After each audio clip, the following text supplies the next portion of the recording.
the off-tread frontier. These are the continuing episodes of the podcast Film Seizure. Our ongoing mission to seek out new listeners and more than a couple dozen subscribers to boldly go where, like a million other podcasts have gone before. Welcome to Star Trek Month here at Film Seizure. I am Jeff Arbuckle. I'm Jason Oliver. I like that. That's good. I'm Chuck Moore. And this is one of our quarantine sessions. So this has been done on Skype. So if there's any oddity with sound or anything like that, forgive us. We have to do what we must to not get the terrible space disease that is COVID-19. Joining us for this month of awesome Would you say that Trekation. COVID is the space seed? Ooh, yes, I would. I would like to talk about Space Seed before we go much further into today. But joining us for this Trekation that we are on, we have Mr. Ken Shuttleworth coming back to Film Seizure. Welcome, Ken. What's up? Welcome. Good to be back. Oh, hi, Ken. Hi, Chuck. We kind of talked about this while we were watching it. It's like I had likened Chuck to being our Dr. McCoy.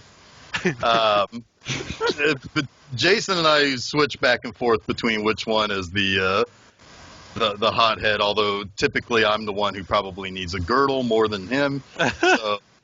So he is kind of my Spock, I guess. Ken, you'll be our Scotty. How's that sound? Ooh, yeah, that's good. That'll work. Be our miracle worker. I'm no good at the accent, so I won't even try it. No, that's all right. So we're kicking things off with, there's no place else to go but to the very top. Star Trek II, The Wrath of Khan. Right, and we should mention that we've already covered the motion picture. Yep, back in November of 2019. Check that out. I am going to briefly reference some stuff with that when we really kind of get into the background of Star Trek II, because it is kind of important in why there were 5 sequels compared to potentially no sequels. So yeah, because motion picture did not exactly set the box office on fire. Well, it did. It just didn't set the fandom on fire. Well, yeah, fair. So yeah, I think Star Trek kind of had the benefit of being, big sci-fi extravaganza, but it didn't really get the word of mouth that you would have wanted for a big sci-fi movie that cost like $45 million. Yeah, the thing is that Star Trek the Motion Picture had one big advantage, and that was a built-in fan base that actually wanted to support it. Yeah. Which the funny thing is that today, no fucking chance of that. If the fan base wouldn't have just gone and plopped down $3 for a ticket in today's standards, with everybody bitching and moaning about everything. So I think it benefits from the fact that the fans actually cared to try to support it, even if they didn't end up liking it that much. So Star Trek II comes 3 years later. 1982, yes. How did this movie happen?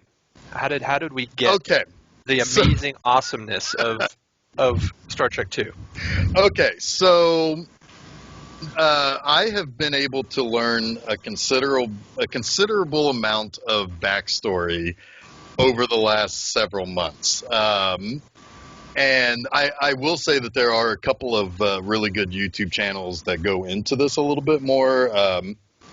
One that I like in particular is called Triangulum Audio Studios. He does a bunch of Star Trek stuff, a bunch of like canon stuff, a bunch of behind the scenes type of stuff, and so forth. The thing is with the thing is with Star Trek the Motion Picture, it turned out to be a nightmare production. And there was one main reason why it was a nightmare production, and that is Gene Roddenberry. He is a little bit of an insane egomaniac. The more I've learned about Gene Roddenberry, and I know this is a little bit sacrilegious, I don't know if I like the guy. He is somebody who all due credit does go to him for creating Star Trek and having this really, really neat idea. But it's not. He had a horrible time letting go of control. And so when Paramount was like, okay, we're going to make Star Trek the motion picture, we're going to have two-time Academy Award-winning director Robert Wise come in. We've got a really good scriptwriter, and Gene Roddenberry just basically bullied them all, in for a lack of a better term. He was constantly rewriting the script on the spot. So was the actual writer doing what writers do on a set, like coming up with new pages. Sometimes they'd come in, they'd have contradicting pages, and it was meant to all be filmed. It was a disaster. And Robert Wise was not quiet about it being a disaster. And basically, if Paramount ever wanted to make another Star Trek movie, they were going to have a real hard time finding a director that was going to want to take this on. Yeah. So what Paramount decided to do was say, you know what? We'll still credit Gene Roddenberry as the creator of all of this, but we're going to make him only an executive consultant. He is going to be a desk jockey, much like Kirk is in this movie, as a matter of fact. So we're going to get him out of the day-to-day production. We're going to bring in Harv Bennett, and that is the best decision that they have ever made. Yeah, he's a TV producer, right? Yeah, and Harv Bennett decided, I don't know anything about Star Trek, so for 3 months he spent basically all day, every day, going into like a little theater at Paramount Studios and watched every episode like 3 times over. So he came out of it like saying, okay, well, here's the deal. 1/3 of it is really, really good. 1/3 of it is just okay. And 1/3 of it sucks. But out of all of this, we have things that we can pluck from. And what he especially liked was the episode Space Seed, which was where Khan was first introduced. Yes. And he said, okay, well, here's what we're going to do. We're going to start formulating a story. And his original story was Khan was somehow going to basically create like a Hitler Youth. And it was going to be an uprising against Starfleet and the Federation. And he was going to direct all of the frustration and anger directly at James Kirk. And Paramount loved it. Gene Roddenberry was incensed. He hated it. The story that Gene Roddenberry wants to tell is Star Trek goes back in time and Spock somehow kills JFK. Yeah, I read about that. It's insane. He pushed that story for like 4 sequels. The Klingons prevent the assassination of JFK somehow, and then the crew of Star Trek has to go back and make sure JFK gets assassinated. Like that's insane. Yeah. Like who wants to watch this? The crew of the Enterprise actually kill JFK, like one of the most beloved presidents ever. Yeah. I mean, I can think of a handful of people who would want to see that. Sure. But they work.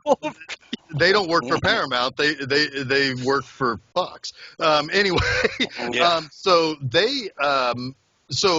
Harv Bennett brought in Jack P. Sowards to kind of start working on a screenplay, and it went through several iterations. Sometimes it wasn't so much like the Hitler Youth sort of thing. Sometimes it was just a straight up like submarine battle movie like Das Boot. And so then the whole time, every day, Harv Bennett would have 10 to 12 memos from Gene Roddenberry saying, this isn't Star Trek. What you're doing is terrible. You're destroying my creation, all of this and that. And he just trashed them. He just threw them away.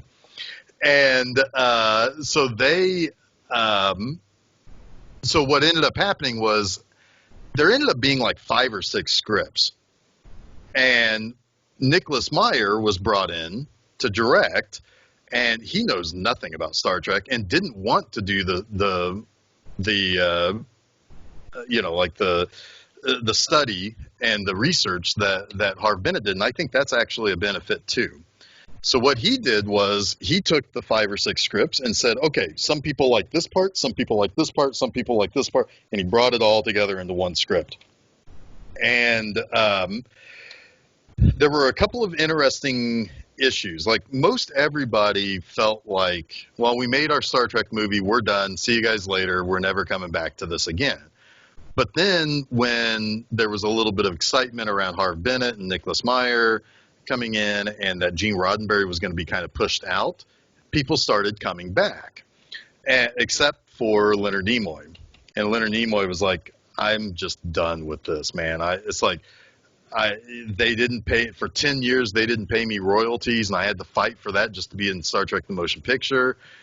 I just don't care anymore. Well, the story goes, Harv Bennett at a party at Leonard Nimoy's house walked up to him and said, how about we gave you a really cool death scene? And Leonard Nimoy kind of smiled at that and went about his business. And the script came to him, and sure enough, he's got a really cool death scene. And he's like, all right, I'm in. So they're getting ready to film. They're getting ready to make The Wrath of Khan, or The Vengeance of Khan, I think was what one title was at one point. And then everybody remembered, holy shit, we didn't ask Ricardo Montalban if he wanted to be in this. Are you serious? Yeah, they had asked Holy shit, everybody that's kind of but important. him. Yeah, and it was like 2 weeks before like pre-production was to begin. So as a non-Star Trek fan, Ricardo Montalban did play Khan in Yes. Space Seed. Yeah. Yes. Yes. Okay. And yeah, Could you imagine if they had to recast him? It just would not have the same also, weight at all. by the way, Yeah. those pectoral muscles are all Ricardo Montalban. Yeah, Like, that's pretty Mhm. macho. Yeah, He's a beast. he's muy macho. Pretty macho. But anyway, all the time, so like a lot of the stuff that would become very, very standard, I would say, for Star Trek forever, once Gene Roddenberry was out of the picture, even in Star Trek Next Generation and all of that, was really kind of created by Nicholas Meyer. He was the one who kind of set the naval feel to it. Yeah, I was going to mention, he described it as a hornblower in outer space, which Mhm. hornblower is a reference to Horatio Hornblower. Yep. C.S. Forster's sort of fictionalized Napoleon novels. I read a lot of those in high school. Really, really enjoyed that series. And yeah, it totally makes sense. It's got, the very sort of old nautical atmosphere, a little bit of swashbuckling, right? Very much a submarine movie. I mean, and that's not a novel take on this, but yeah, this is a submarine movie in space. Yeah. Right. Especially the final battle. Yeah. They can't Oh, see for each other. Yeah. They're taking guesses. So good. Yeah. So so Gene Roddenberry, was like just livid. He's like, Star Trek is not, the Federation is not a military or political organization. Starfleet is not it's research. And Harv Bennett eventually was like, dude, you can't say that and have people who are captains, lieutenants, admirals, commodores. That's military, dude. Yeah. Yeah. And he also thought, it's like, there's never any conflict. There's never any war in Star. It's like every fucking episode of the original series, Kirk was punching a dude. It's Right. like, come on, guys. I mean, come on, Gene Roddenberry. Fighting You're an lizard idiot. men and all sorts of stuff. Yeah, and it's like, exactly. I mean, like, I don't know what Gene Roddenberry thought his own creation was. It's kind of like George Lucas. Like, what do you think your own creation is? I don't think you understand what you've created. And of course, Gene Roddenberry had all sorts of historical, like, he would take people's scripts, he would rewrite it verbatim, but add like a little 5-second moment and then put his name on the script. Wow. Yeah, he was More like Gene Roddenberry. Yeah, he was kind of an ass. And so like, basically, this is the movie that came out of it. And it was a combination of somebody who really took his time to understand it, and a guy who took zero time understanding it and just told a good story. This is a little bit of the problem with any of this type of stuff that goes on today, right? Like, you always hear it's like, man, it's like, well, I wish they would just tell a good story and not like do a bunch of fan service. You can do fan service, but just tell a story first. And that's kind of what Star Trek II exemplifies. Right. And I think you need to give some credit to the actors for taking the script and still being their characters. Even if what they're saying is out of character in some ways. Yeah, I mean, that makes sense. It absolutely does. That if you feel like they're the same characters from the motion picture, from the series, absolutely. Was never one disconnect for me ever with the way these characters interacted with each other, how they behaved, which is that grounds the movie in what you find familiar and comforting. Well, and it's everybody, and we'll talk about this over the next couple of weeks too, because this is the start of a pseudo trilogy of Star Trek films. But I mean, everybody is they are at their very, very best in this. I have never thought, because sure, the Shatner gets a lot of grief for the way he acts. But I think, you watch this movie, and even to a certain extent Star Trek the Motion Picture, but you watch these 3 movies that we're going to be talking about, the first 3 episodes of this Trekation, and he is really good in all of these. Yeah, I wanted to mention that, all throughout my childhood in the last 20 years, Shatner has gotten a lot of flack for overacting or stage acting, dramatic pauses that are weird. I expected to see a lot of that in these movies, and I didn't see it, but maybe one time where I was like, okay, he overdid it a little bit right here. But yeah, he was really good. I think that there's 2 things there, is that he truly loves this character, right? And there is no Kirk without Shatner, right? I mean, they're obviously they've recast Kirk in the new movies, but it's not the same. It'll never be the same, and it's always going to be Shatner is Captain Kirk, right? It's sort of an unenviable position for Chris Pine to be in, right? To be honest, but yeah, you're right. I mean, he loves the character so much, and also I think it was later really where Kirk became more of a parody of himself. It wasn't, when these movies came out, he was still regarded as a pretty much a heavyweight in some regards. He had a lot of pretty big projects and was a pretty well-known actor, and I don't think anyone was really dissing him for anything. It was later really, I think, where he kind of started to, like the T.J. Hooker years maybe. I think some stuff in like There's Something on the Wing. What is that? Oh yeah, Twilight Zone. That was the Twilight Zone episode. Yeah. Pretty Shatner as far as what people say about him, but yeah, sure. He had his whole Esperanto movie. Incubus. Yeah. Yep. That's actually a pretty fun movie to watch. It is fun. Yeah. All right, so I want to get Ken in the mix here.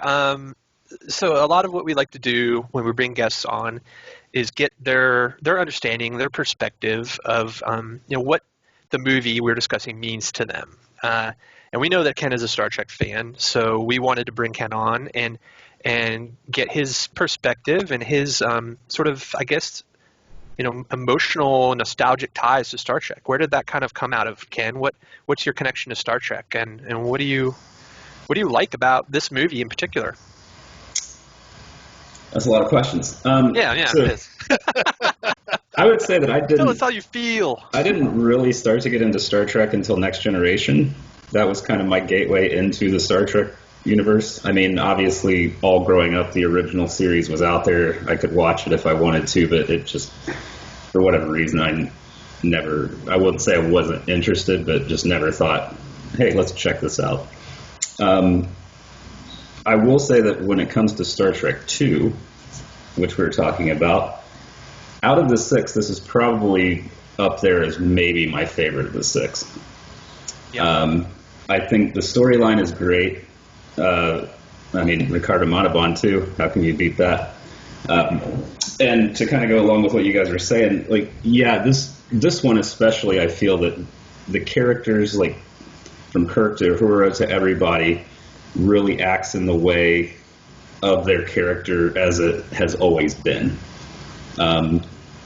You could argue that now that Kirk's an admiral, he could be more of an arrogant asshole, but he's not. He's just, you don't even most of the time realize that he's an admiral. He still just feels like captain, Yep. But yeah, I do have a couple notes I took on some things that I was kind of like, had little issues with the movie, but overall, I always enjoy watching this one. And I think the very first time I actually saw this was, I believe, at the mall downtown, the theater. Like, there was a late night showing of 2 and 3. Oh, nice. Yeah. And I think I might have went with Jeff to that. Yeah. I think that we did. Yeah. Yeah. Did I go to that? Well, you and I definitely saw it at the 35th anniversary screening. Yeah, I've seen it a couple times in the theater in different occasions. I did not see this when it came out. I would have only been like 3. I definitely did. You see this when it came out? The first one I saw was Star Trek 3. That was, holy crap, that was like, we'll talk about that next week, but that was a mind-blowing experience for me as a kid. Yeah, no, this one came out when I was 5. I definitely remember going to see it. I can even remember the no longer existing movie theater that I saw it in.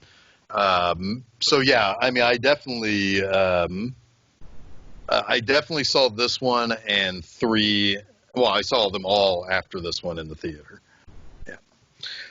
I think I might have actually even seen, weirdly, Star Trek 3 before I saw 2.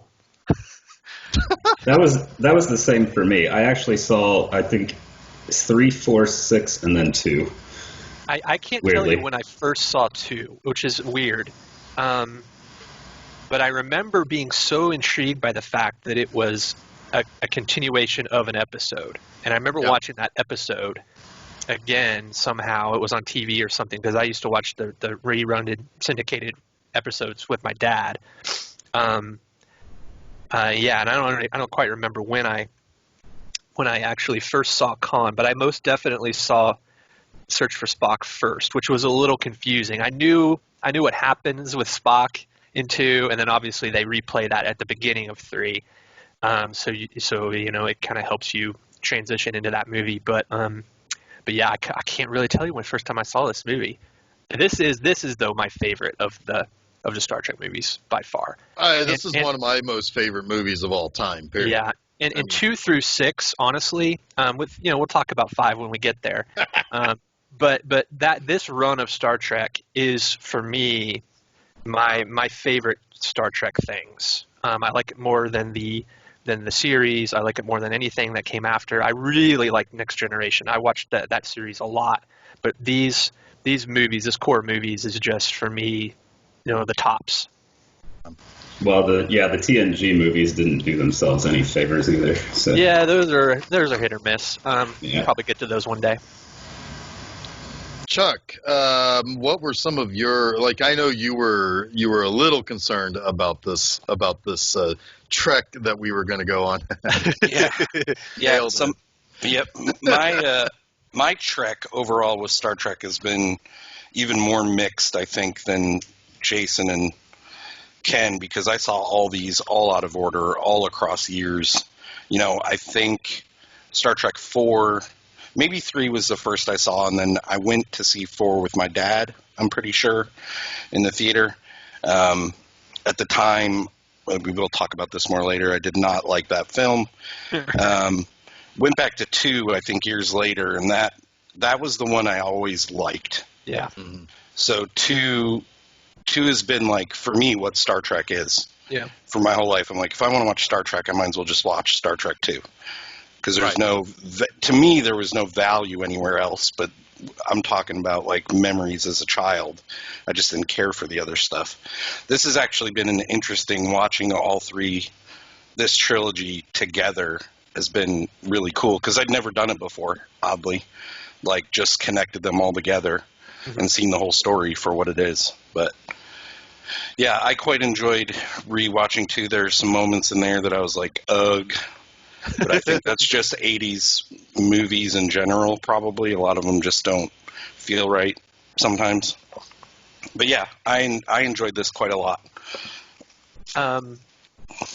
Well, shoot, I had something, but then I lost it. Jeff, you look like you had something to say. Well, I was about to say, Jason, do you want to take us through the general plot for the 4 or 5 people who may listen to this episode and have no idea what the hell? Oh, I remember what I was going to say. Yeah, that helped. That helped unjar it, actually. I think, to Chuck's point, that this is the movie that if you're not a Star Trek fan, you still probably like. Yeah. The formula as an action movie, as a a submarine movie or swashbuckling type movie is all there, and it's got a strong villain, it's got a strong hero. Both characters are like mirror images, like sort of dark images of each other, right? And it works on a lot of different sort of literal levels, a lot of sort of just even metaphysical levels. There's a lot of philosophy in this movie, and I think it's got a little bit of something for everyone to latch onto, even your sort of hoity-toity intellectuals, right? Right. And that's what makes this movie so universally beloved. Is it just works, right? And it works every goddamn time you see it. It amazes me how many times I've seen this movie and the emotional impact that it still is able to conjure inside of me. And I find Conjure. Yes, that was intentional. I thought it was cool that there's literary works, and I know we'll probably talk about these more later, but that you can think about while you're watching the film and ascribe to characters. That was something that I really latched onto on this watch. Me too. Yeah, and I really, really liked it. It elevated everything for me in a new way, kind of just watching it with those eyes. Yeah. Right, because when I saw Wrath of Khan, there's no way I had read Moby Dick. Right. Like zero chance. I knew the story. I've not read Moby Dick either, but right. I know the story. But you know the story, and you know what Melville is doing with that novel, right? I mean, it's been talked about by thousands of people in different ways and shapes and forms, and it's been remade. And the story of Moby Dick sort of transcends the actual novel at this point. Right. Yeah. I agree. Yeah. So what is Star Trek II? What is the story? So again, we mentioned Space Seed, the episode that is a sequel to, which is super cool.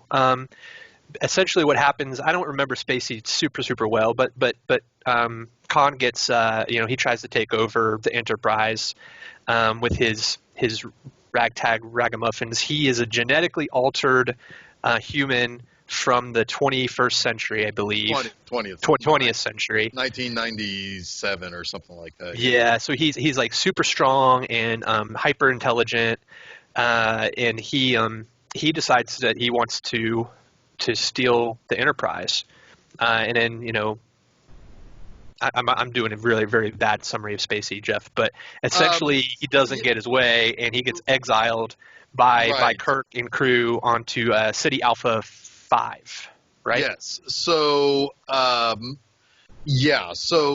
I don't remember the exact detail as to why they just exiled him, as opposed to, either put him back to sleep, put him back onto the Botany Bay, send him along his way. And I don't know why they didn't take him to be imprisoned, other than the fact that, we'll just give you a planet. You can rule it as you want, and we're going to give you one of our crew people that has betrayed us because she fell in love with you and wants to run away with you. So you can have all of this, and the title Space Seed was revealed basically at the end when Spock said, it would be interesting to come back in like 200 years or something and see what the seed we planted. So yeah, it's there. So he was basically they were just going to let him be alone on City Alpha 5, rule it as you want, and we won't ever come back. Basically. Yeah, which is the thing that kind of creates Khan's hatred of Kirk that festers in Khan, because what actually ends up happening is Ceti Alpha 6 explodes and it kills Ceti Alpha 5 in the process. So now it's a dead planet and they're stranded there with very little resources, and nobody ever came back and checked on them. So Khan is pretty vexed by that. Right. Or taxed, as he says. Taxed me. Great moment. So that sort of thing is happening, but the reason why Khan is reintroduced back into the story is because there is this team of scientists who are working on a project called Genesis, and what Genesis is going to do is it's a way to kind of essentially terraform, to turn dead planets into living ones. Yes, and this is a briefly mentioned, but obviously a commentary on the world and everything, where they say basically the whole purpose of this is to essentially make it help with overpopulation and shortage of food. So galactic overpopulation is a problem in this moment in history. You know what I found funny is that it's apparently all right. So Chekhov is on a different ship. He's on a ship captained by the great Paul Winfield. And if there's one thing you know about Paul Winfield, he will die horribly. Yes. And he does. he dies many horrible deaths. Oh, he dies a noble death though.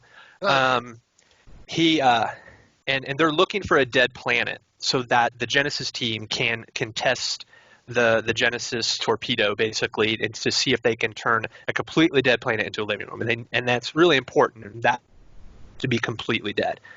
Well, they think that they find one, but there's one little life form that they're picking up, or a cluster of life forms, and they think, well, maybe we could transplant it, right? Maybe it's something that if we take it off the planet, it will then be a dead planet, right? Because they're kind of sick and tired of looking for a dead planet, which is hilarious to me. It's that difficult to find a completely dead planet? Well, you got to find a completely dead planet in a habitable zone.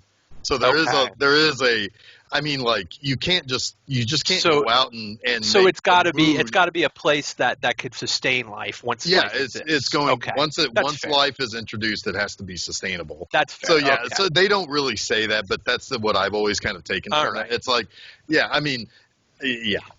So what planet do they find? Ceti Alpha 6. Ceti Alpha 6, right? They think.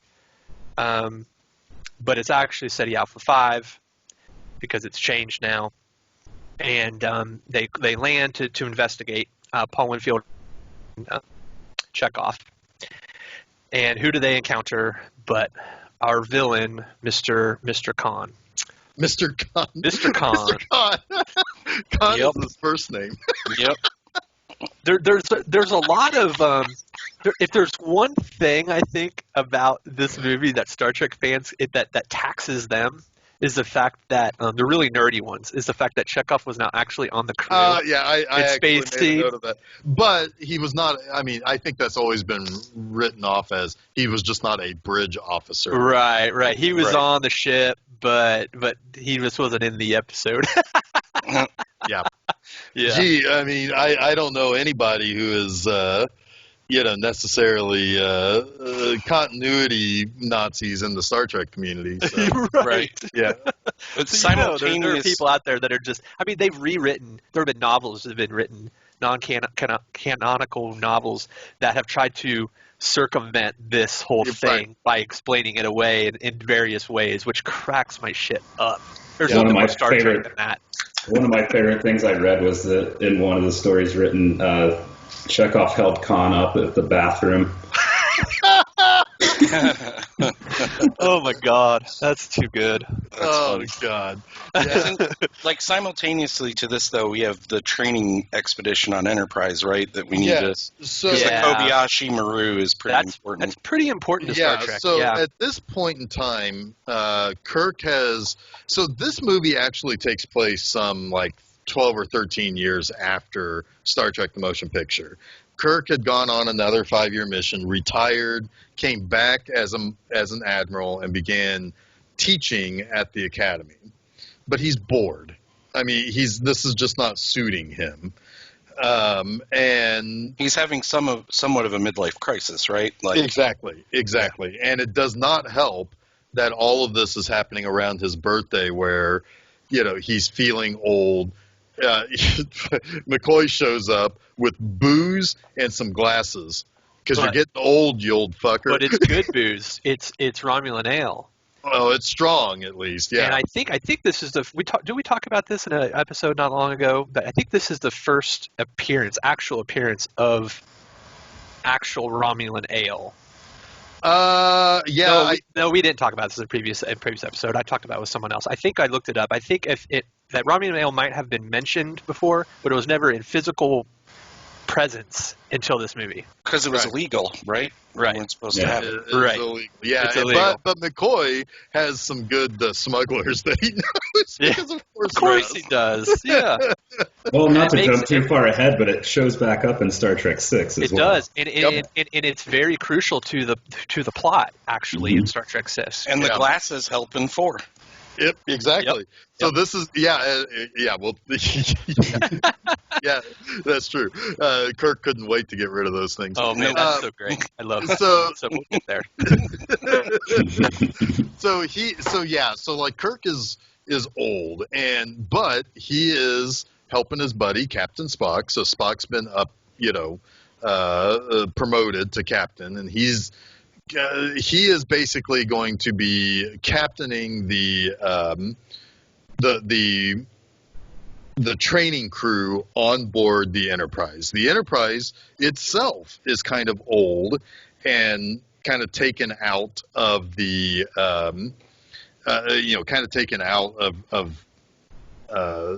full service or whatever, and is just basically there for the kids to learn how to fly. Basically, it's not even like they're not even going out on any missions. They're just planning on going out on a 3-week training cruise, and they were going to do some warp speed, do some impulse, do some flying around basically.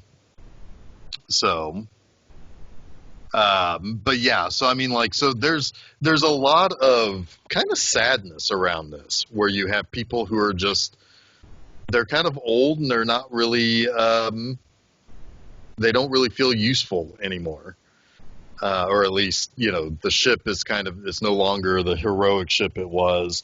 Kirk is no longer the heroic captain that he was. So that's basically what's going on over on the Enterprise. Spock himself has kind of a mentee under him in Lieutenant Savick, who originally was written to be half Romulan, half Vulcan, half Romulan, but that never also made originally it to written as a man too, I think. I think at one point possibly, but yeah, the half Romulan thing never materialized in any of the final scripts, so that's just kind of a non-canonical thing. Interestingly, she was supposed to meet back up be back on the Enterprise in Star Trek 6. They decided against it for one very, very good reason. But we'll get to that. We'll get to that before the end of the month. So I mean, basically they're going to take the Enterprise out and just kind of fly around. But Khan kind of throws a wrench into the workings here. There's a funny moment. Sorry, I cut out. You covered the training, the Kobayashi Maru. Okay. Well, I didn't really talk about the Kobayashi Maru directly. We can come back around to that. Yeah, I mean, I think that first that's kind of important to Kirk's character. But yeah, I guess we can come back to that because how he handled that when he was in training is sort of central to how he handles the situation that they're in later in the movie. So you're right, we can go back to that. And then, like, at 3 different points during the movie, Savick is just trying to get him to tell her, like, yeah, what did you do? Right. Yeah. Why? Because she's bugged by not succeeding. Oh, she's a perfectionist. Yeah, she doesn't want. She has a little bit of Kirk, right? In her, where she doesn't want to fail. She's also a Vulcan, so there has to be a logical resolution to this. Right. But there's a moment when Jeff, they decide to take the Enterprise out for a spin. And Kirk, or not Kirk, Spock gives Savick the basically, hey, to steer them out. Fly her out, yeah. But and Kirk gets all anxious about it. It's hilarious. But it's so dumb. I was trying to figure out why. Because Sulu's the one that's doing everything. She's just saying a couple commands, right? Does Kirk really think that Sulu was going to crash them? Well, he did say. Well, technically, Sulu is not the one who does it. The navigator is the one that would pilot them out. Sulu just increases the power. Technically, he does the say pilot though. He's the one that steers the ship. Well, he's the helmsman, but he's the one that steers the ship. See, I took that differently, and maybe I'm wrong, but to me it felt like he was anxious because he hadn't been out in a long time. Oh, and was excited. Maybe. And Bones offered him drugs. Calm his nerves. I don't know. I took it as this is someone who's never done this before. Is she gonna fuck it up? Because wasn't that the scene where Spock asked him where should we go, and he says captain's discretion, and then he tells Savick it's up to you, and then that's when he starts to get like. I think it's more like a smile on his face, though, almost than fear. But he does. Cool. I thought it was a cool scene. He also cuts short the inspection because he's done with that shit. It's let's get the hell out of here. Yeah. Like later. That. Yeah. But it's. Well, he does also say at one point that he doesn't think these kids know how to steer. So it's like he's got a. And he does. And he also mentions that it's like, I'm glad we have you for 3 weeks, Commander Sulu, right? I think he was commander at that point, Yeah. There's some interesting shit that comes down later in the line for Sulu that begins in this movie that we'll get to. We'll get to. This is just the starting point to a larger, like, Trek. Yes. But really, all Savick does, I wrote it down actually, all Savick does in that scene is say the words rear thrusters 1/4 impulse power. Mm-hmm. I mean, I could have fucking done that. Why am I nervous? It's like using the fast forward feature on a remote, basically. Well, I don't know, man. You can't fast forward through, you can fast forward through the commercials, but God damn it, if you get back to the movie and you're still fast forwarding. So they go into space, and they end up. I actually forget how the encounter happens, but essentially what's happened at this point is that Khan has put these little space worms, different kind of space seed, into the ears of Chekhov and Captain Paul Winfield. Maybe Terrell is his name. Yeah, I know. And what this does, this worm, is it wraps around the cerebral cortex of your brain, and it makes you very suggestible to commands. So they are essentially under the mind control of Khan. Right. And using this as leverage, he's able to take control of the USS Reliant, which is the ship they dump all the crew on City Alpha 5, which you never see them get them. Hope they're doing okay. They say they're going to go back and get them. Right. It's mentioned. Yeah. It's in Kirk's final captain's log. Okay. Yeah. So that sets up this sort of chance encounter between The USS Reliant and the Well, USS Enterprise. it's not a chance. It's actually not Well, because Khan is seeking them out. but he knows where they're going to be because he has Chekhov call Carol Marcus, who's a former lover of Kirk, which, by the way, nobody really knows that except for McCoy and Spock, basically. But Kirk shuts down McCoy. He sets up a trap, basically, using the Genesis project. Yeah, we're gonna take Genesis. Yeah. We're gonna know because we're gonna say this was on orders from Admiral James T. Kirk that Carol Marcus will call him, and then they're going to intercept him. Yeah. So exactly. And it's possible that Captain Terrell knows that, oh, yeah, he's going to be on the Enterprise doing a training mission, so we'll basically know where he'll be starting from, or we can find out from Starfleet where he's at. Yeah, for sure. But, yeah, so that leads to two of my favorite scenes almost back to back. There is a little thing in the middle, but after Marcus, or Dr. Marcus, calls Kirk, and it's like, why are you taking Genesis from us? And it's like, I don't know, what do you mean? What is Genesis? What is this? My crazy ex just called me up, and I don't know anything what she's talking about. And so he goes to speak to Spock about this. And he's like, hey, we got a little bit of a problem here. Can you drop me off at Space Station Regular 1? And Spock is like, well, if it's a problem, you've got to take over. It's, and Kirk doesn't even really want that. He just wants to be dumped off. But, but Spock is like, hey, you're ranking officer here, and there's a problem. And if we have to go into active duty, I have to relinquish command to you. Which is a little bit of the Savick, part of always, quoting orders and stuff like that. And so, and it's just a good scene where two old friends who know each other very, very well, because like Spock's like, it was a mistake for you to take promotion.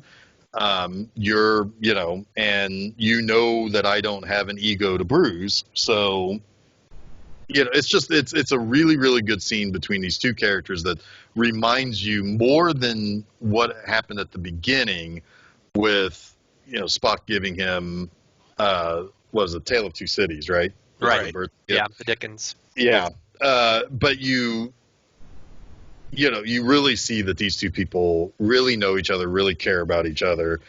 And then, then Kirk basically goes to the bridge and it's like, all right, everybody, I'm in charge now. And he has some really good things to say there too about like, I'm sorry that you didn't expect to be pressed into, but hey, everything will be all right. And everything is not going to be all right. Nope.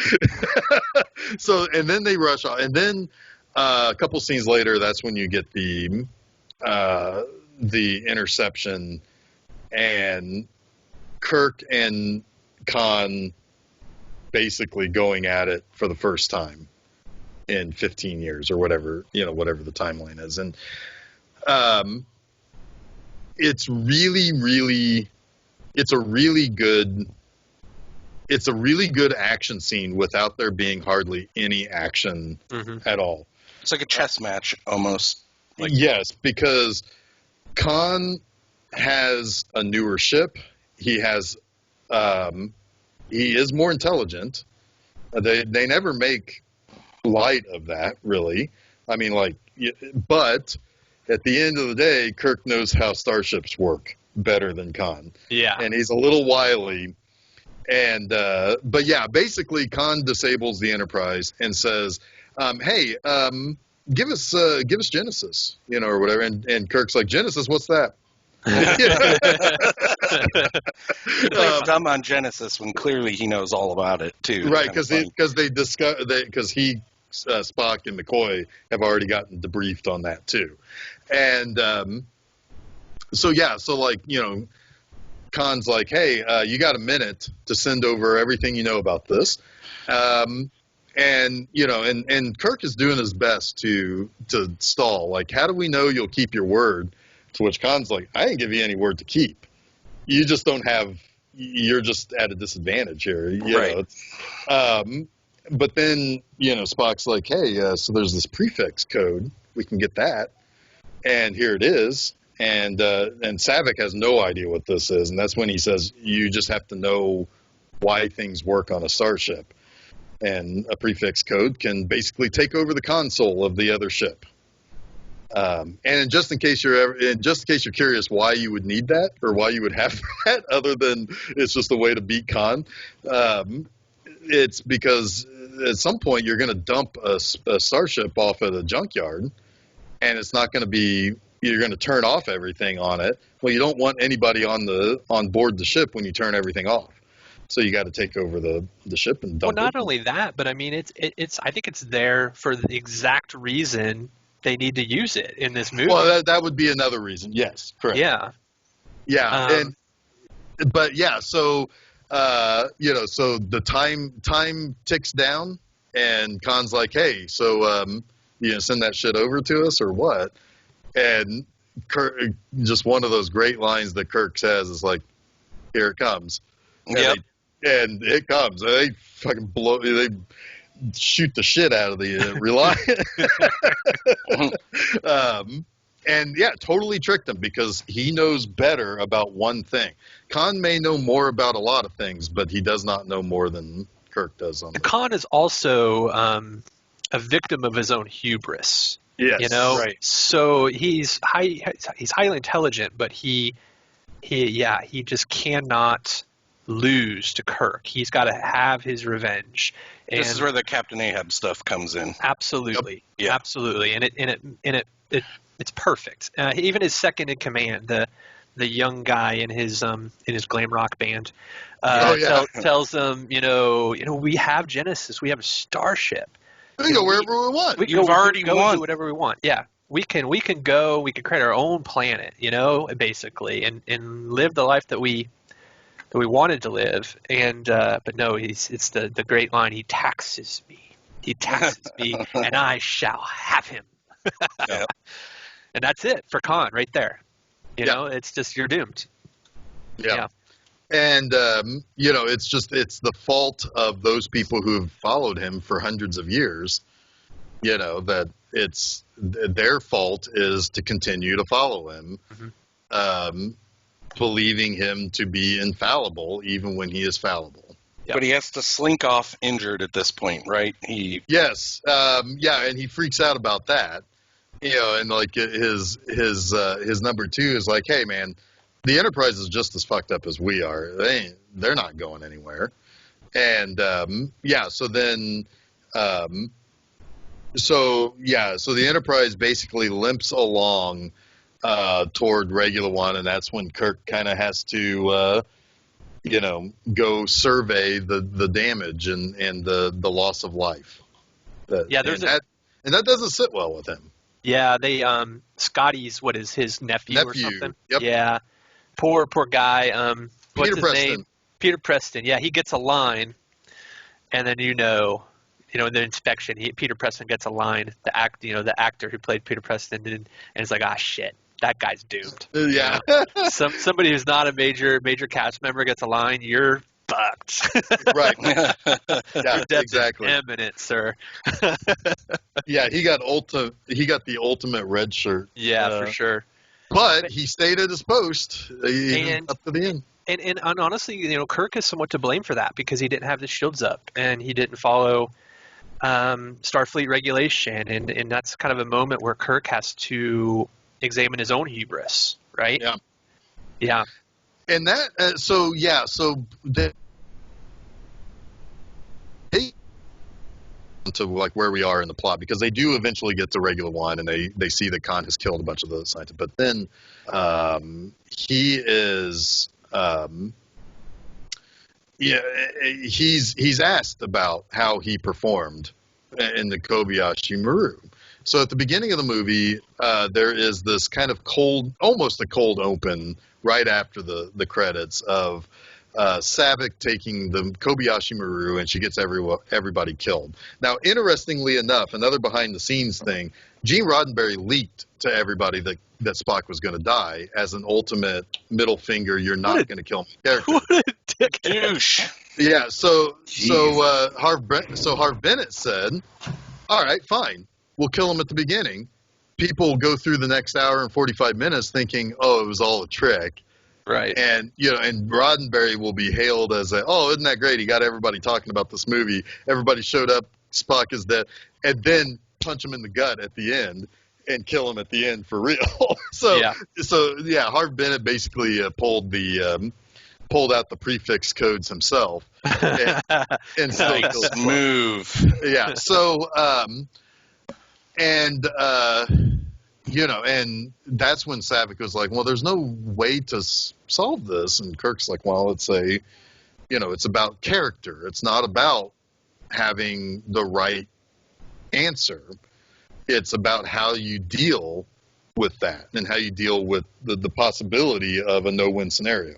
How you deal with life and how you deal with death are equally important. Yes. Equally important. Yeah. At one point, she said something about like how, I hadn't thought about that before, and he just walks away. He's like, "Well, now you got something more new to think about." Yeah, right. Yeah. And this is all taking place when they're at the inside the planet on the second test of Genesis, right, where they actually see that Genesis can work on some scale. Yeah. Right. So. But they're in a situation now where they don't think they can get out, right? Right. So they're in the Kobayashi Maru again almost. Or at least that's what Savick thinks, although Kirk kind of one-ups her on her constantly by the book quoting stuff? By the book stuff by saying, we've been sending coded transmissions this whole time. And, it's like all we did was say hour, or what we said was weeks or days instead of hours. Right. So basically, they said it would take 2 weeks to fix the Enterprise and to bring us back. Well, we meant 2 hours. It's time to go, and it's time to go put the beat down on Khan. It's time to go kill Khan. I love that scene because it's so clear that Kirk is not worried at all. No, he's like, because at one point, there anything to eat around here? Yeah, and McCoy's like, how can you think of food at a time like this? It's and so great. First order. He's just like munching on an apple when he calls the Enterprise. It's like, There's also something. Even David, because that's when we find out that David's his son, right? And Carol Marcus basically told him to stay away. And want him gallivanting around the universe with his father. She wanted She wanted him in Science World. Yeah. Let me ask you a question, if you don't mind, because this is something I was curious about. David hates Kirk because he thinks, he's a space Boy Scout or whatever. But at this point, does he know that Kirk is his father, and he's pissed at him? I don't think so, because he kept referring to him in a way that makes it seem like, oh, you remember that old boyfriend you had? What a dick that guy was to leave you or whatever. Right. I don't think it's until later that he finds out, or that Marcus tells him, or Dr. Marcus tells him off screen. It's like, yeah, that's your dad, because he then comes back and realizes, hey, I had you wrong, because you actually did some important stuff, some good things. Yeah, that is a little unclear though, if he ever really knew, and when he learned. Yeah. At the end, he said he's proud to be his kid. Right. But before that, it feels like he's angry with him and doesn't want to admit he's his father rather than not knowing. But I guess it's unimportant. Which that could very well be. Yeah. It could be. Yeah. I guess it depends on the reading there. Yeah. But, well, he also expressed multiple times, like before, like through communications off of the science lab and stuff like that, like you could just tell he does not like the Federation. No, he doesn't. Yeah. And so he was already like, well, Kirk's here. Fuck, I'm pissed already. Right. Now. They're skeptical of the. He's skeptical of the Federation in general. Are they gonna respect their bounds? Are they going to take our stuff? Yeah. Right. Yeah. Starfleet. Yeah. Because I mean, like, they're working on a thing that should benefit, and this is kind of a real world thing too, right? Like, think about it. It's like nuclear power could do great things But all it takes is for one asshole to turn it into a weapon, and now nobody can have the great thing. Yeah. So yeah, I mean, it's kind of that same idea, right? Like, science is always the pawns of the military. Yeah. We can make dolphins talk, so the military will make them tell us where other people's boats are, so we can blow them up. I mean, yeah, that's it's kind of it's a good old fashioned, kind of a trope that works. It's like science is always looking to help, but the military is always looking to take that and do something with it. Yes. So they get beamed up back to the Enterprise, and it's time for like you said, the space beatdown. Yeah, I always liked that Saavik and Kirk had a whole conversation while being beamed. Yeah. It's like, that was the first time you ever saw that. It's like, oh, that's kind of awesome. That is awesome. Yeah. Have we actually mentioned at any point that Saavik is Kirstie Alley? No, we haven't. So this is Kirstie Alley's first movie. She's beautiful in this movie. Like she is gorgeous. Even with those pointy ears. Yep. She's kind of a bad Vulcan, though. She doesn't have the, I don't know if it's stoicness or whatever. Well, she reacts to things, unlike a Vulcan, which would lead credence to that she's the Romulan. Right, that she's like Spock. She has, she does have some access to emotions, yeah. Yeah. Yeah, no, I mean, Kirstie Alley in this is, I like how much of a thorn in Kirk's side she is. But then you probably have to assume this is probably very similar to how Kirk and Spock became friends. But and I guess I kind of also want to talk a little bit to the fact that Kirk is often mischaracterized by particularly people who aren't super big Star Trek fans. Like, Chuck, if I were to ask you to characterize Kirk, you'd probably call him,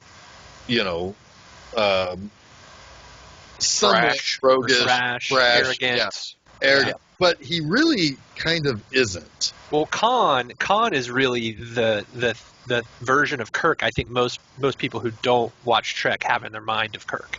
Right. Which is what makes, I think, that dynamic between them works so well. Right? Because people who aren't Trek fans who discover this movie and watch this movie, I think can relate to that because of their preconceptions. Right. And it was a really smart move on by the writers to kind of pick up on that, I think, as well. Yeah, because Kirk actually is really good at following protocol, and most people don't think of him as that type of character. Like, when Carol contacts him about Genesis, he doesn't immediately run to Spock and say, "Let's go." He wants to talk to Starfleet first, and thankfully, that's the scene that's cut out. Because we don't need to see the actual conversation with Starfleet. Right. He just needs to report that there's a problem. Yeah. And then if he's commanded to take over the ship, but basically I think they said just go talk to Captain Spock to drop you off or whatever, or whatever. So he's actually following protocol. He's asking Spock to drop him off, not take control of the ship. And, most representations of Kirk in the modern day is that he is this immediate adventure guy, and that's not exactly the case. He's actually pretty thoughtful, and he actually thinks through things. Yeah, that you can see that in the Chris Pine interpretation of Kirk. I mean, right from the start, as a little kid, driving, stealing his stepdad's convertible and almost running it off a cliff. It's like, come on, you can already see where those movies are just getting it just enough wrong to where it doesn't feel right, Right. Yeah. Yeah. So the final battle in the Matara Nebula. This is where you really get that this is a submarine movie. They can't see each other. They can't use shields. They can't target one another. They just have to basically use their wiles. And and the Enterprise is in worse shape than the Reliant. So, so Kirk has a lot of disadvantage. He's supposedly not as smart, and his ship is not as good. And also, he has a bunch of kids at the controls. He doesn't have a seasoned crew. Yeah. He has just enough seasoned people, but he's not quite. He's disadvantaged, and I mean, this is like basically Kirk's shining moment here. But like everything about like Khan is, desperate to stop Kirk in any way. He does not care. Like Kirk considers going into the nebula as being something that helps him. Khan is angry that people can't follow his orders because of the nebula. So it's this just sets up one of my favorite scenes in any movie ever, because now you've got a cat and mouse game. Right. And there's something great, too, before you press on too much, when Saavik doesn't understand why they're going into the nebula, and Spock says, "Sauce for the goose, Mr. Saavik." Yep. The odds will be even. Yep. Yeah. It's so great, because I was like, why are they going into this nebula? Oh, thank you, Spock, for Well, Spock knows that on an even playing ground, on an even playing field, Kirk is better. Right. And that shows his knowledge of his friend's abilities. And he has another line later that is about that, but I'll let you talk about getting there first. Go ahead. My favorite line is when he's like, "Hey, Khan, we tried it your way, game for a rematch," and then he really twists the knife. I'm laughing at the superior intellect, and of course, yes, and then it's like, well, I'm giving him this. He's consistent, right? It's great. Yeah. So they go into the nebula, and it's like this is where also for the first time you kind of see space as kind of more than just an XY, or it's kind of like it's got like the 3 dimension to it, right? Like, because like the Enterprise can lower itself and it can rise up behind you. Like you don't usually see that in a lot of space adventure, and I always appreciate that you can see that. But anyway,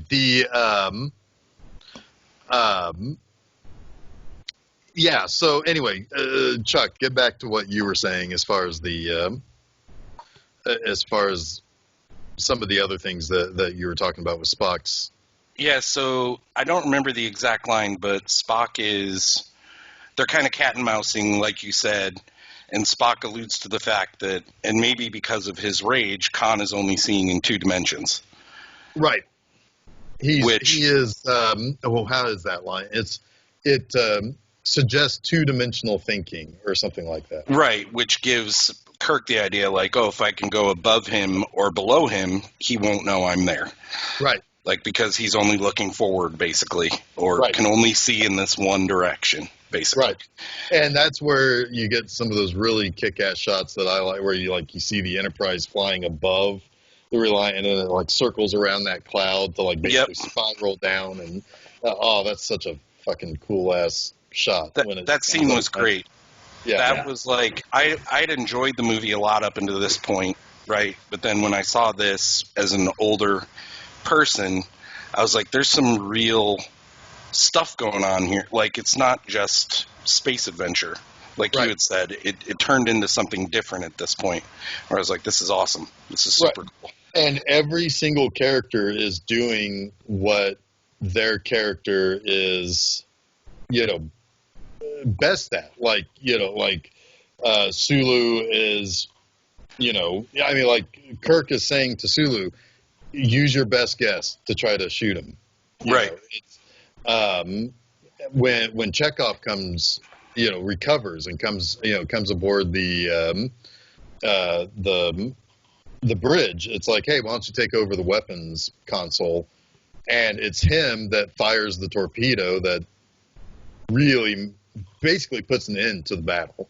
Yeah. And Jason, to catch you up real quick, I just mentioned the fact that Spock said that Khan can only see in 2 dimensions. So that's what we were talking about. Like, yes. and how that gives Kirk the idea to rise and sink and use basically the other ways to approach the Reliant. Basically. Yeah. And it's pretty sweet. Yeah. However, the Enterprise does not have warp engines right now. That was damaged in the first battle, and Kirk has Khan pretty much defeated. And so he's like, hey, we're going to come over and board your vessel. We're going to take back Genesis, and we're going to, probably do something to you. And he's like, no, the game's not over. And so he starts the countdown to detonate Genesis. And the Enterprise has to escape now. And it can't, not fast enough. And that whole scene where, like, it's like they're just limping away, and they've got 4 minutes to get away, basically. Which I was trying to figure out because the countdown starts at 999, and it's like, wait, that's like 13 minutes. Yeah. So like it's like really ticking down fast, and Spock realizes that, well, the good of the many outweighs the good of the one, so he's going to go down there and he's going to stick his fingers into the warp core. Before he does that, though, because this leads to one of, I think, the most famous Star Trek lines ever, like that permeates outside of the world of Star Trek, because it's used in comedy and stuff like that. When he tries to run by Bones, and Bones yells, "Spock, are you out of your Vulcan mind?" Yeah. Like I said, that gets used everywhere. Yeah. Like I use it in place of fucking sometimes. You're right. Like, well, yeah, and and it's like, as you like to note, I am not human. Right. It's like using his own racism against him. Yeah. But yeah, and that scene with McCoy too is a very, very integral part of what happens in 3 as well. Exactly. So Spock basically tricks McCoy, gives him the Vulcan neck pinch, and mind melds with him to tell him to remember. And Spock goes in and basically fixes the warp drive at the last second. And they're able to speed away. And I always love that they show Spock's realization on the bridge. Yeah. That they're screwed, but you see the camera's on him, and he gets up. He makes a decision, and he gets up, and he moves off the bridge without kind of telling anyone anything. Because Kirk would have stopped him. Right. Right. Yeah, I love that. I love that scene. Yeah, because you can. I like it in movies when you can see. Yeah, I like it in movies when you see a character make a decision in their mind, and especially one that pivotal to Star Trek and pivotal to that just amazing scene that's coming. At the end as we wrap this up. Yeah. So they're watching the Genesis planet basically forming. What I find interesting, anybody find like the technical reason why a planet and a star is forming? Wait, what? So what planet or star were they near when the Reliant blew up? No, it looked like nothing got hit. It just happened. Exactly, because it was happening in a nebula. So a star could form and basically pull in all that gas to create a... Oh, yeah, that's cool. Yeah, I didn't put that together. I was just like, I guess they don't need a planet. Because they wipe out that nebula too. Yeah, right. So the nebula can form the star, and also the dust could create the. That's cool. Planet. Yeah. So while they are, it's like, wow, hey, Scotty, fucking great job, man. And Scotty doesn't respond. It's McCoy. He's like, hey, Jim, you better get down here like fast. And he realizes, oh shit, Spock's not over there, so this can't be good. So as the planet is as the birth of a planet is happening, he's rushing to his friend's death, basically. Right. He freaking wipes out one dude before he goes down that ladder. I always love, he like just pushes that guy to his fucking doom. He's like, more important people are dying right now. Yeah, get out of the way, red shirt. Well, also, I love in the engineering room just that one random half-open elevator that he's coming down in. Like, what is the point of that thing? You saw that at the beginning too, where he's like, where he goes up it, yeah. But it's so he cracks me up. He wants to rush in and take Spock out, but like Scotty and you'll flood the whole compartment. Yep. And he's like, well, he'll die. Well, he's dead already. Yeah. Thanks, Scotty. Jerk. Yeah. It's like, wow, I'm not going to invite you to the next loved one's funeral that I do. But that's the Kobayashi Maru again. Yep. Like another time, like, and he's never had to deal with death. Yeah. Yep. And why is that? We didn't actually explain why Kirk never has dealt with death. Because he cheated. Yep. He reprogrammed the test. And thank God we got to see that in the movie. Yep. Later on. I'm so glad they actually depicted that for us. Yeah. Was it in Into Darkness or was it in? No, it was in the first Star Trek. It was in the first one. Yeah. I give that one a pass. Oh yeah, I mean it's plenty exciting enough. It's Into Darkness. Well, it's funny when Chris Pine is sitting in the chair doing the Kobayashi Maru, he's also eating an apple. Apple. Yeah. Who knew Kirk liked apples so much? Dang, good attention to detail there, Ken. Nice. So then, of course, it's the goodbye scene. Is the weight of this has been with me since childhood. Yeah. It is the epitome of grief, of saying goodbye, of friendship. It is beautiful. And it's like such an emotional gut punch, and it works every goddamn time. Like every time. It always hits me right at the end of that scene where Kirk is just kind of sitting slumped against the glass. It's like he's defeated. It's the only time we've ever actually seen him in defeat. Even though he won, he lost more than he won, really. Right. Their hands to the glass, and it's so well depicted.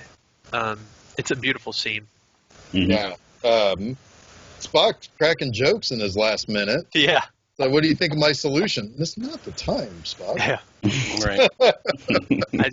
I said he's dropping some John Stuart Mill, some philosophical utilitarianism at the end there too. The needs of the many outweigh the needs of the few.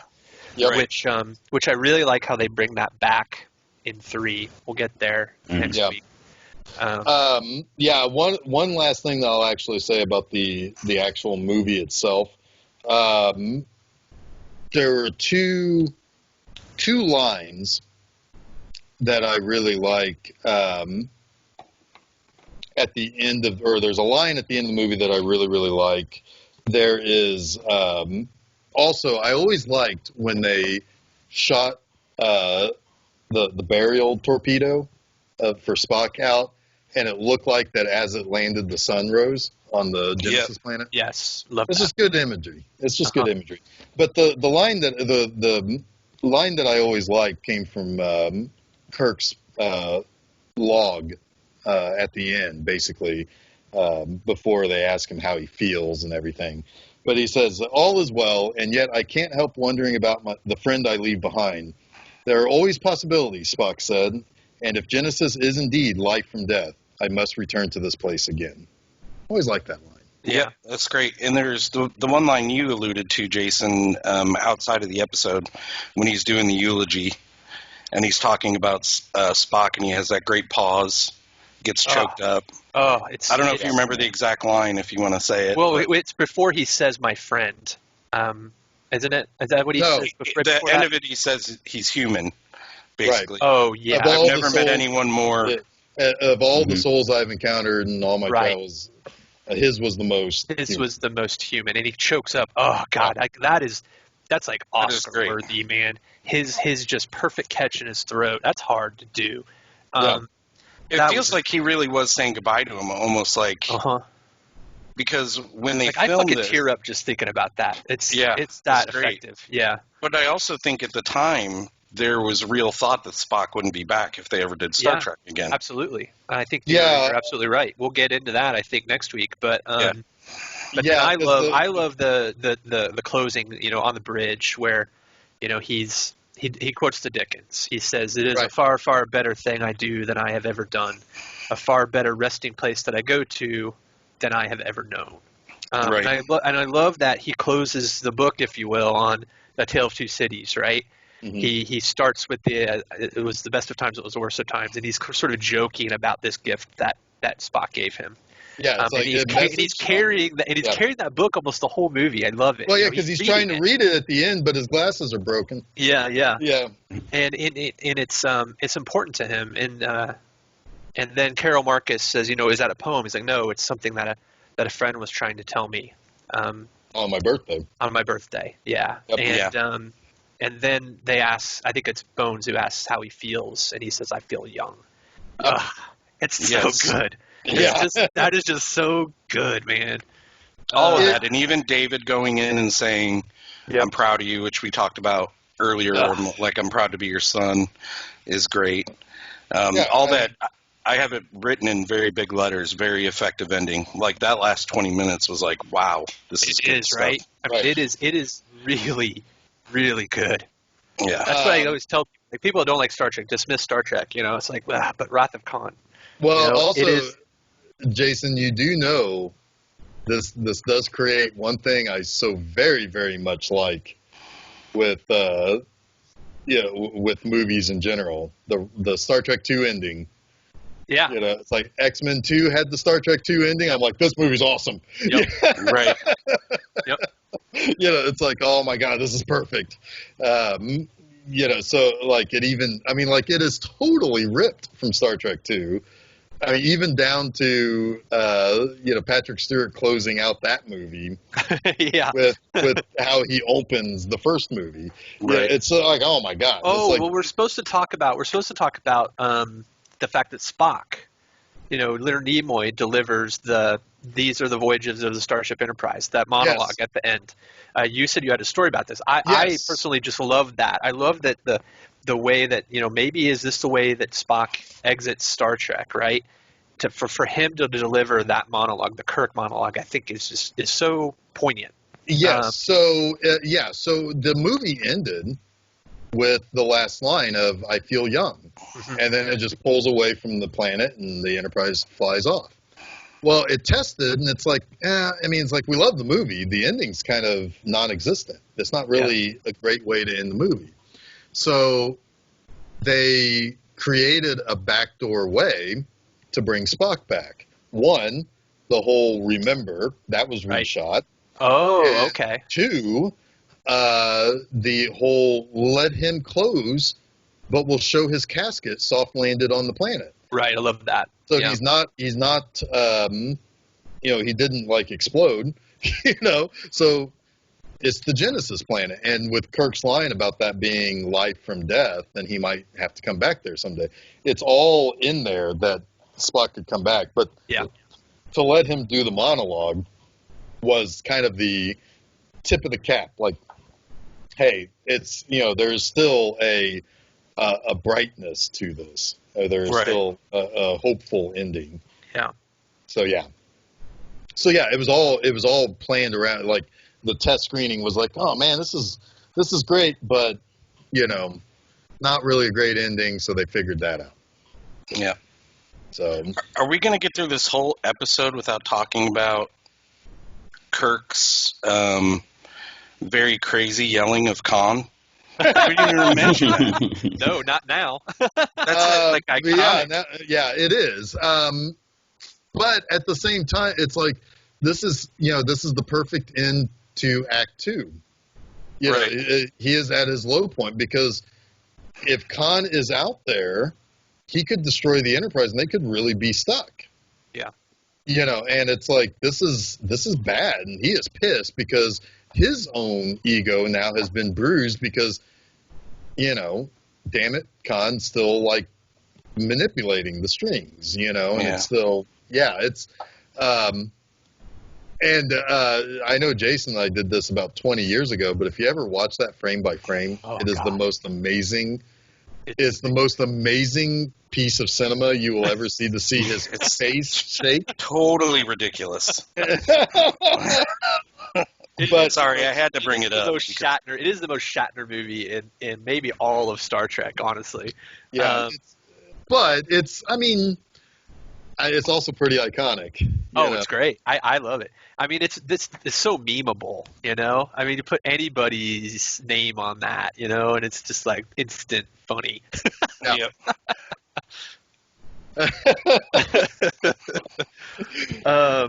Well, guys, this movie sucked. Yeah, God, I hate this movie. It's one of my least favorite movies ever. No, I am curious what some apparently there are some notes about some negative things about this movie. Yeah. There's some things. So I guess we'll let that come into this conversation. Yeah, let's get into those. I'm curious a little bit too. Go ahead, Ken. You said for you me? had a few. Yeah. You had some UGG moments. So,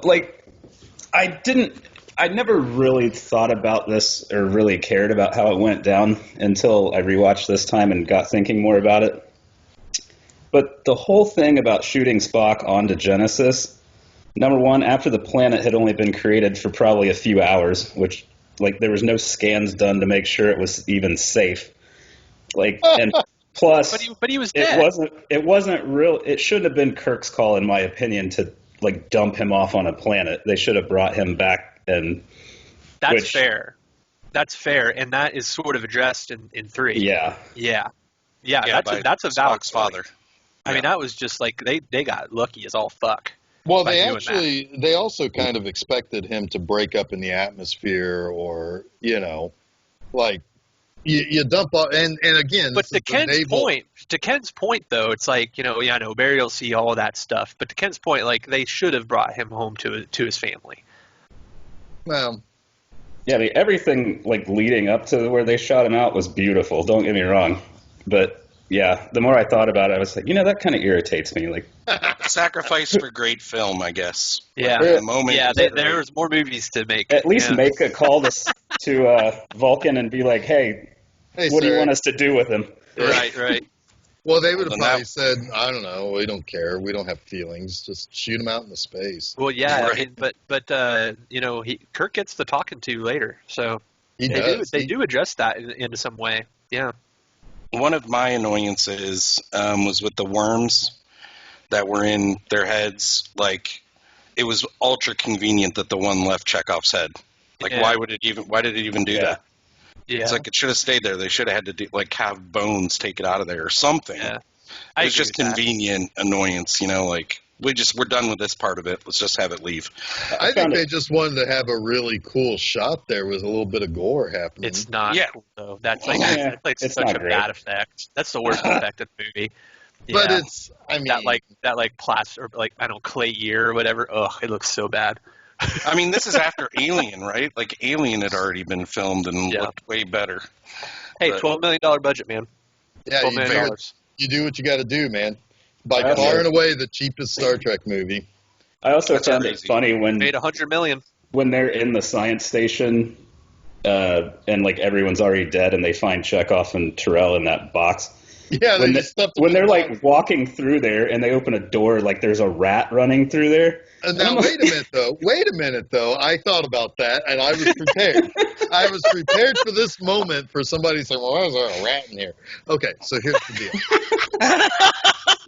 It's a science station for one, and for two, they got to make sure that the food in the cave is edible, so they're going to give it to a rat.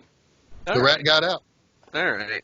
How long did it take you to come up with I guess that? that's plausible. 30 seconds. I think rats are just ubiquitous. Where there's life, there's rats. Now, even out in space. Yeah, I would have said if it was a little cockroach or something, but then you already had those worm guys. Yeah, probably another bug. That's funny. I actually thought about that this time around when I was watching it. It's that's not a rat. It just got out. It's a science station. Science and rats go together, like mustard and corn dogs. My only negative note was God, why is it so difficult to find a dead planet? But Jeff cleared that up for me. So right. I think it's interesting that Star Trek and Star Wars sort of were like in alternating years. I think this is where you get a lot of the I'm a Star Trek person, I'm a Star Wars person kind of I have no problem mentality. saying I'm a Star Trek person. You know, for the last better part of the past 15 years, I have no problem saying I'm a Star Trek person. Oh, well, most definitely. But it's interesting. You had 77, you had Star Wars, right? Yep. Which I think in a lot of ways, made the motion picture able to happen. Yes. We talk about that a little bit in our episode. So that was 79, motion picture. Then you had Empire in 1980, Empire Strikes Back. I mean, just that movie, just total bomb. So it's amazing that we got any sci-fi I know, right? after that. All right. And then 82, we get Wrath of Khan, which, I mean, god damn, right? Like for sci-fi fans in the early 80s, Summer of 82. That might never be peaked to have, Empire Strikes Back and Star Trek Wrath of Khan that close together. That's amazing. Well, in the summer of 82, also Blade Runner came out. Right. Yeah. With Star Trek 2. So. And then a year after Wrath of Khan, you had Return of the Jedi. Yeah. Yep. And then the year after that, you had Search for Spock. Search for Spock, right. So I love that. I love that. I mean, that is just a renaissance in many ways of really different, varying degrees of science fiction. Yeah. Big box office movies. The only one other thing I had, which wasn't a huge deal, but I was kind of curious that maybe you can clear it up, Jeff. So I found it interesting in the beginning when they get to CD Alpha 6. Why does Captain Terrell beam down with Chekhov? Because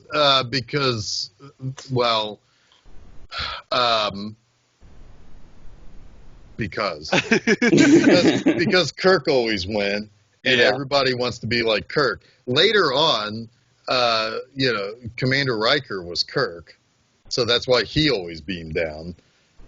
Really, technically, your away team probably shouldn't have any significant officer in it.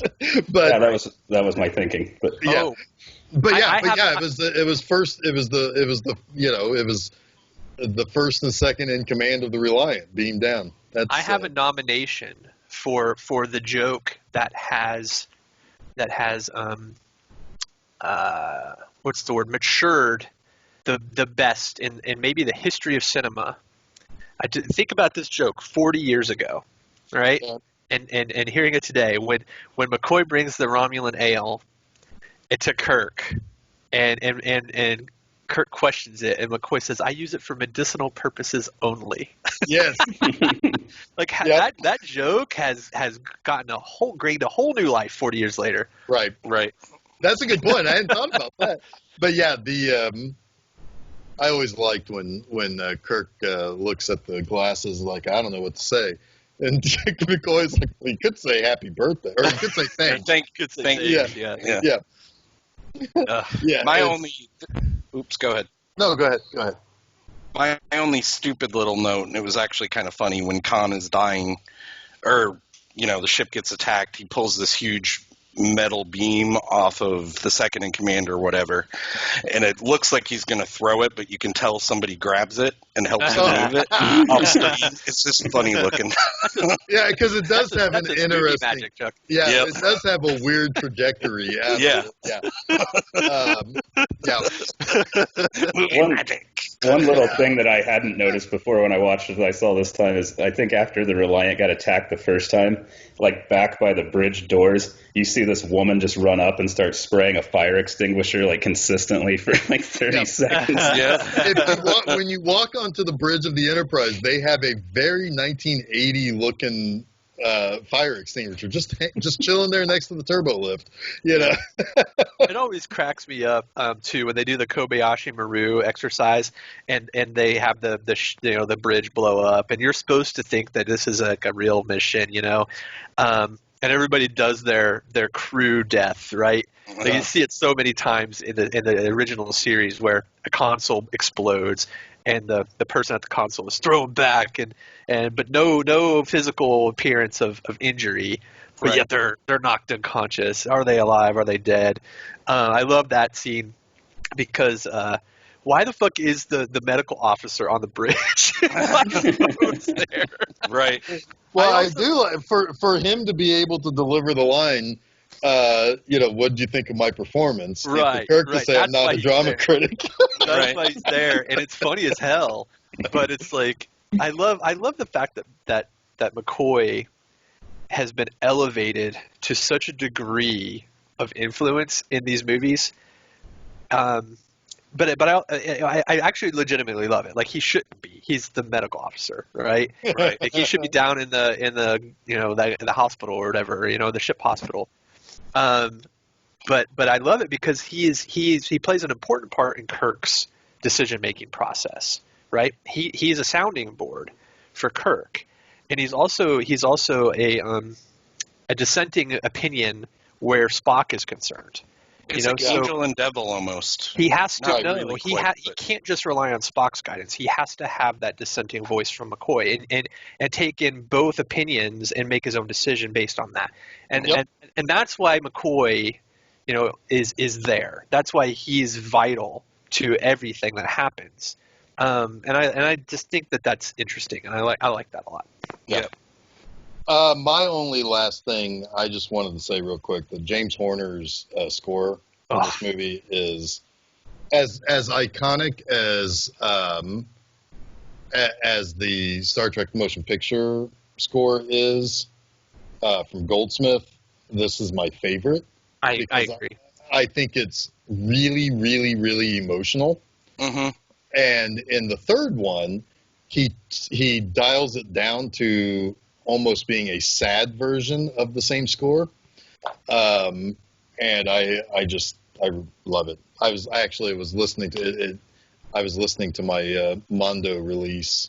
That was the full movie. It ended 7 minutes before we started recording. So Yeah, that was my note about the soundtrack, is that it was very emotional. It lent itself very well to everything that was happening. Yeah. Without being overbearing, like ever. Yeah.